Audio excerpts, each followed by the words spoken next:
performance de choix cet après-midi. Grosse performance. Ouais, j'ai trouvé aussi. Dans plein de secteurs, dans l'énergie, dans la solidarité, parce qu'on avait souvent sur le porteur de balle pas mal de joueurs qui se donnaient un coup de main. Je pense qu'il y a eu de très belles séquences avec ballon également. Là où je trouve qu'on a progressé, c'est dans l'autonomie, parce que c'est vrai que dans la manière dont Lyon a animé offensivement, c'est quelque chose qu'on n'attendait pas vraiment. Et j'ai trouvé les joueurs extrêmement bons dans la communication, dans la prise d'initiative et de responsabilité. Donc un pas de franchi de ce côté-là, et puis de nouveau des capacités d'être décisif dans les moments importants. Marquer 3 buts malgré tout ce soir, ça de nouveau à la maison, c'est quand même un élément important, et puis ça rend la soirée très très belle. C'est aussi pour moi l'occasion de féliciter le staff, et notamment Serge Costa qui a repris les coups de pied arrêtés offensifs. Élément où on n'était pas très performant, probablement un petit peu à cause de moi, et franchement le travail accompli est génial, et ça se concrétise par l'ouverture du score de Gauthier, donc voilà, j'ai vraiment un staff de très grande qualité. Vous avez souvent blâmé l'indiscipline de votre équipe, là c'était en face, même si en 11 contre 11 vous êtes bien en place, et vous ouvrez d'ailleurs le score à égalité numérique. Ouais, j'ai trouvé l'équipe en jambes, et réalisant un très bon match, même jusqu'au rouge. Donc voilà, il y avait des raisons de se dire qu'on était capable de livrer ce match-là, même en restant à 11 contre 11. Alors évidemment, c'est un petit peu plus facile, même si les Lyonnais, par leur maîtrise technique, sont capables de gérer une infériorité numérique. Quand ils ont le ballon, ça ne se ressent pas vraiment énormément. C'est plutôt dans les phases de perte de balle où c'est évidemment plus compliqué. Mais oui, on a été un petit peu favorisé, mais on a créé les conditions de livrer un match où il y avait de l'incertitude chez l'adversaire.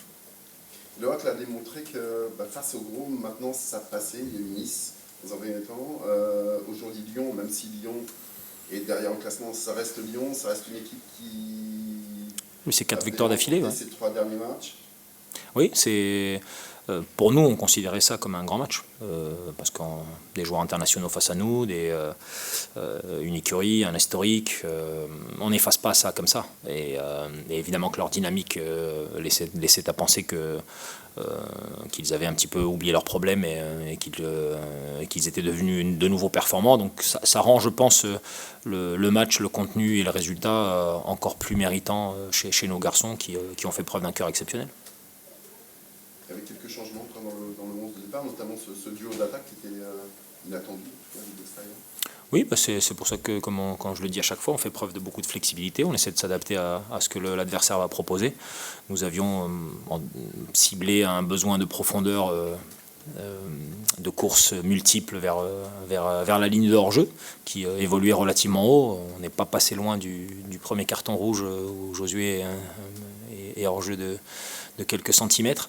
C'était l'objectif, de multiplier les courses, de fatiguer, de mettre en tension la zone centrale.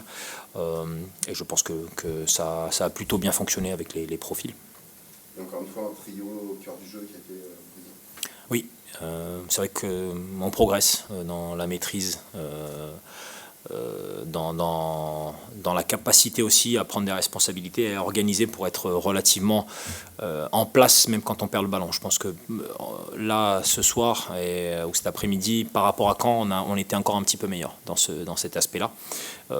Et puis voilà, après il y avait une vraie cohésion d'ensemble de nouveau au niveau de l'équipe, et c'est encourageant de débuter l'année comme ça.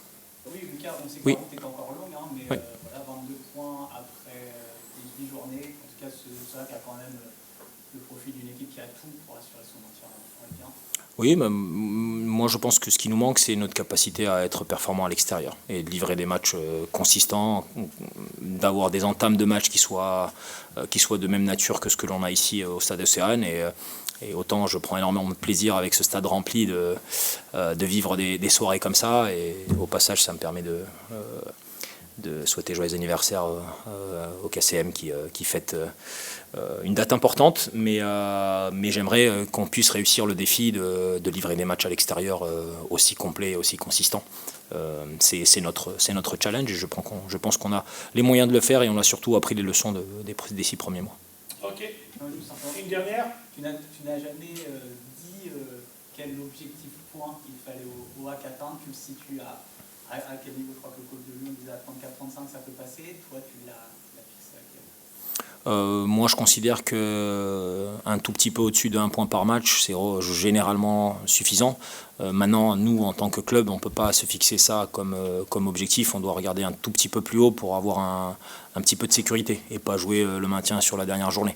Donc voilà, je ne sais pas quelle est la limite de cette équipe. Par contre, je sais que le premier objectif à accomplir, c'est celui du maintien, et plus vite on le fera, mieux ça sera. Il est impossible de prédire statistiquement ce qu'il faut. Par contre, on voit que là, les écarts, même avec notre victoire aujourd'hui, les écarts ne sont pas si grands. Il y a quand même 2 descentes et demie, on va dire. Et on ne va pas se retrouver dans ces postes-là. Donc nous, on est très très vigilants et on va essayer de faire le plus vite possible de rassembler les points.